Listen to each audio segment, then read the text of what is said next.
IPL 2020 సీజన్కి ముందు చాలా ట్రేడింగ్స్ రూమర్స్ వస్తున్నాయి. అందులో మొదటిది హార్దిక్ పాండ్యా గురించి. హార్దిక్ పాండ్యా లాంటి ఇండియన్ ఆల్రౌండర్ని దక్కించుకోవాలని చాలా ఫ్రాంచైజీ టీమ్స్ ట్రై చేస్తున్నాయి.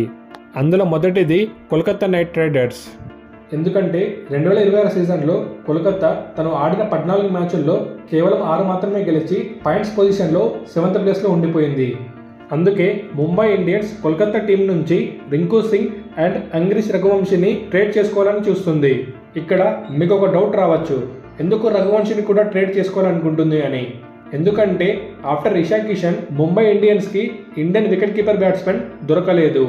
2026 ఐపీఎల్లో ఆడిన Quinton de Kock and Ryan Rickelton both are foreign players.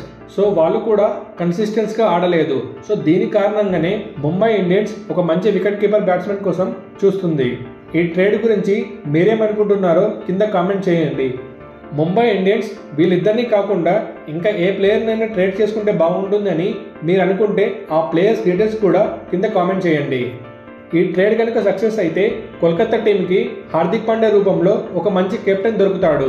At the same time Mumbai Indians కూడా మంచి ఫినిషింగ్ రోల్ చేయగల రింకు సింగ్తో పాటు ఇండియన్ వికెట్ కీపర్ బ్యాట్స్మెన్ అయిన రఘువంశీ కూడా దొరుకుతాడు. ఇలాంటి మరిన్ని ఐపీఎల్ వీడియోస్ చాలానే రాబోతున్నాయి. So please subscribe to back to pavilion. And ఈ వీడియో మీకు కొంచెమైనా నచ్చితే ప్లీజ్ ఒక లైక్ చేయండి. Thank you.